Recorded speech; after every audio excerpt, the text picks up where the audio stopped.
Good morning, all of you. This is the part 13 of digestion absorption. Welcome to Laksha YouTube channel. Good morning to one and all. Okay, today's topic is digestion in small intestine. In the previous three videos, I have done one video for digestion in buccal cavity, two videos for digestion in stomach.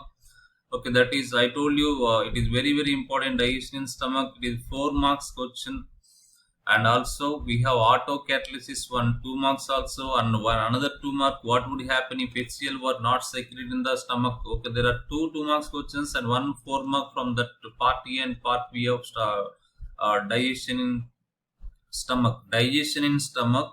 Okay, I have done two videos, part A and part B. Okay, that is important for both IP as well as NEET exam. This is the part 13 of digestion and absorption. In this part I will cover first okay, digestion of proteins. Digestion of protein, then in the next part digestion of fats and carbohydrates, finally nucleic acids. Okay, let's get started. Okay, digestion in small intestine. Okay, digestion is the various movements of the various types of movements are generated by the muscularis externa, the external layer of the small intestine. Various types of movements are generated by sorry, muscularis externa layer of the small intestine. What is meant by muscularis externa? You know this one already. The outermost layer in the wall of the alimentary, this is the alimentary canal. Some part of the alimentary canal they have cut and they are putting here, and this is the outermost layer. This outermost layer of the alimentary canal is the serosa, and below this serosa there is muscular externa. Below that there is submucosa, and below that one innermost layer is the mucosa. This is the blue color one is the lumen. Look, observe here, and they have this is a very important diagram, very useful diagram. Observe this one. This is the esophagus. This is the when you cut at esophagus level at here esophagus, and if you see the wall of the esophagus would be like this, and when you take a section from stomach part it would be like this. Okay, when you cut and put some part from the duodenum part, this is the duodenum part, it would be like this. And when if you keep jejunum part, jejunum, if you cut and this is the jejunum, this one, and if you put the jejunum here, and it would be like this one. And here there is the next one, ileum. Ileum would be like this. Okay, if you observe next, this is the colon. Okay, if you observe here, there are some structural modifications. Okay, all mucosa is not same. This is the mucosa, this is the mucosa, this is mucosa. The mucosa of the esophagus, stomach and intestine, okay, it is structure is not same. It has undergone some modifications in order to perform different functions. Okay, right. Now we are discussing the first point here. Various types of movements are generated by the muscularis externa of the small intestine. What does it mean? Okay, small intestine means, okay, duodenum, okay, duodenum, jejunum, ileum. Okay, these three together we call small intestine. If you observe here this part from here to here, okay, this part, okay, from here to here, and in between these two there is a blue color one. I will tell you about that one. Okay, this part is the muscularis externa. The muscularis externa of the small intestine, that means duodenum, jejunum and ileum, it produces some movements. Okay, that movements are because of some signals come from this part. This is called enteric nervous system. Okay, the part of the enteric nervous system. This is called myenteric plexus. Other way called, okay, our black plexus. Okay, these plexus give signals to, it is present between the circular muscles and outer longitudinal. This is the outer longitudinal muscles, inner circular muscles. In between these two, there is a plexus which gives signals to the this muscularis layer. Therefore, the muscularis external layer of the small intestine produces some movement. Because of this movement, okay, because of these movements, okay, now I am talking about duodenum. Duodenum is the C-shaped part. Okay, very important. The shape of the duodenum is C-shape. It has this is the proximal part. This is the distal part. And here one juices are coming. Okay, bile juice coming from here, and pancreatic juices coming from here, and here on the intestinal juices. These all juices are mixed with food chyme coming from the stomach thoroughly with the movements generated by, okay, muscularis externa of the small intestine. Okay, that's the meaning of this. Various types of movements are generated by muscularis externa layer of the small intestine. And these movements help in what is the use of these movements? These movements help in thorough mixing up of the food with bile, pancreatic juice and intestinal juice in the intestine, and thereby facilitate digestion. They help in digestion. Okay, next slide. We move on to the next slide. Okay, bicarbonates. The mucus along with I discussed about mucus and bicarbonates in the stomach as well. Okay, mucus and bicarbonate protect the gastric epithelium, mucosal epithelium of the stomach from the excoriation, from the injury.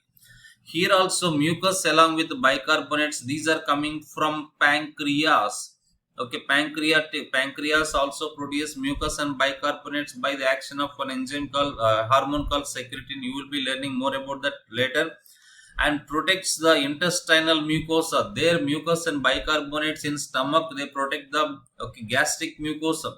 And they also, the mucus and bicarbonates provide acidic they protect from the acidic medium, because when chyme comes to duodenum, the chyme is acidic, partially acidic food. Okay, from that acidic medium, the duodenum intestinal mucosa is protected by the help of bicarbonates.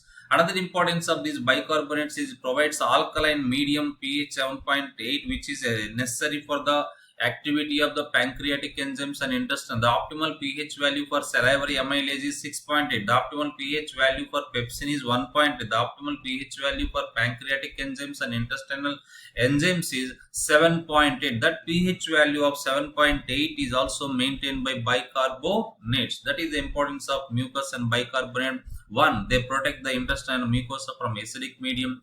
2. They provide alkaline medium, which is 7.8 for the activity upon the enzymatic activity.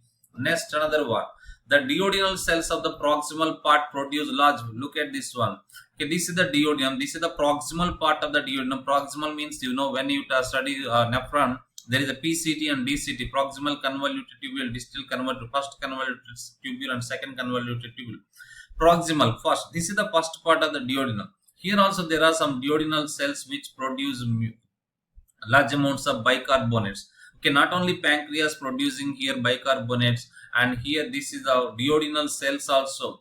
Okay, duodenal cells of the proximal part of the duodenum produce large amounts of bicarbonate to completely neutralize gastric acid. What is the gastric acid? Gastric acid is the hydrochloric acid, is called gastric acid, produced by the parietal cells or oxyntic cells. Okay, this gastric acid now, when this chyme comes to duodenum, okay, that chyme has acidic nature. That acid may damage the duodenum, wall of the duodenum. Okay, here the bicarbonate which is produced by the duodenal cells of the pancreas, proximal part of the duodenum, they neutralize gastric acid that passes further down to digestive tract. Okay, in this way, the internal layer of the small intestine is protected from HCl by bicarbonate produced by pancreas, as well as bicarbonate produced by the duodenal cells. Next one is the alkaline medium. All the enzymes of the pancreatic juice and succus centricus act only in alkaline medium. Succus centricus means intestinal juice is also called succus centricus. All the enzymes of the pancreatic juice act in alkaline medium. That medium value is 7.8. 7.8 means above the 7. 7 is the neutral. Below 7 is the acidic. Above 7 is the alkaline medium. Okay, the pH value required for the enzymes of the pancreatic juice and succus centricus is 7.8. What are present in bile juice? Okay, I have told you already this one. I am reminding again this one. Okay, bile juice consists of no enzyme. There are no enzymes are present in bile juice. Bile consists of bile pigment, bilirubin, biliverdin, and bile salts, taurocolate and glycocolate of sodium and potassium.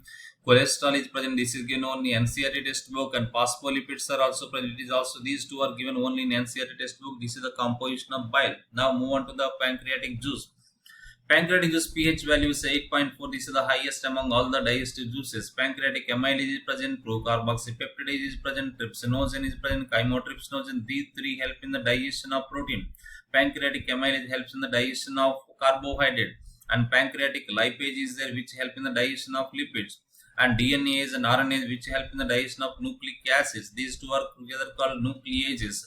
Okay, these points I have told you already in the previous part. Non-sodium bicarbonate is also present in the pancreatic juice. Now come to the next juice is okay, Succus centricus. Let us see about Succus centricus, which is also called as the intestinal juice. Its pH value ranges from 7.5 to 8.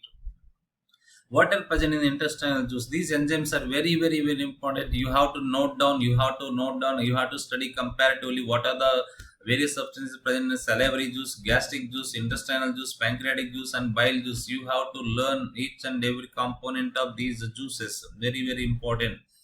Okay, disaccharides are present in the intestinal juice. What are the disaccharides? These are called sucrase, maltase, lactase. I told you in the previous video, su, ma, la, su, sucrase, ma, maltase, la, lactase. Peptidases are also present which help in the digestion of proteins, that is tripeptides, dipeptides, and amino peptides. Okay, what are they? Tripeptides, dipeptides, and aminopeptide. Next one, intestinal lipase. Intestinal lipase is also present here. Nucleotidase, nucleosidase, and enterokinase and enteropeptidase. Okay, this is the enzyme active. These all are present in which juice? Okay, these all are present in intestinal juice, also called as Succus entericus. Okay, next, digestion of proteins. Okay, trypsinogen, chymotrypsinogen, and procarboxypeptidase are inactive enzymes present in this juice. Okay, trypsinogen, chymotrypsinogen, procarboxypeptidase are the inactive enzymes present here. The trypsinogen is activated by enterokinase secreted by the intestinal mucosa. I told you in intestinal juice there is an enterokinase enzyme here. Enterokinase or enteropeptidase. That enzyme here, it is helping in the activation of trypsinogen and chymotrypsinogen, procarboxypeptidase. These are the inactive enzymes present in the pancreatic juice which help in the digestion of proteins. Observe these equations.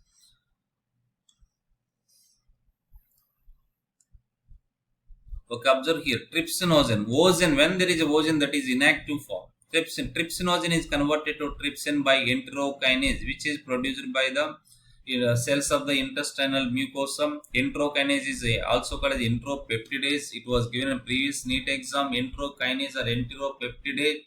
It is an enzyme activator. It is activating trypsinogen present. Trypsinogen is present in which juice? It is present in pancreatic juice. It is converted to active trypsin. Once some amount of trypsin is formed from the trypsinogen by enterokinase, the remaining inactive trypsinogen is converted to the active. This is a trypsin, not trypsinogen. Trypsin. Okay, the trypsinogen is converted to active trypsin by trypsin itself. This is called autocatalysis. I told you autocatalysis while I was explaining the digestion in stomach. Okay, this is the second example for autocatalysis. Next, chymotrypsinogen is converted to chymotrypsin by trypsin, and procarboxypeptidase is converted to procarboxypeptidase is converted to carboxypeptidase by trypsin.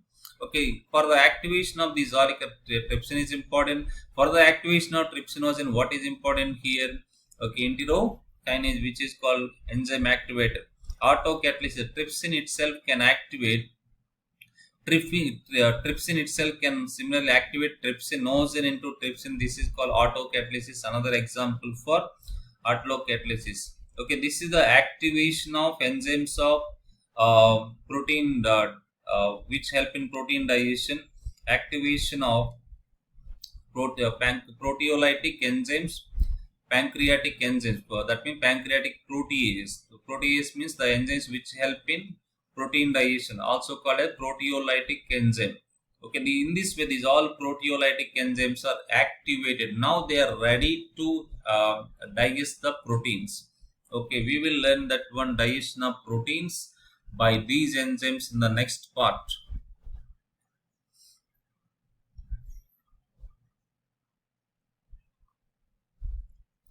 Okay, like this video, share your subscribe to Laksha YouTube channel. Okay, I will come up with the next part. Okay, until then, you keep practicing these equations which are in the digestion of digestion in small intestine. There is a equation next large intestine. The stomach and small intestine.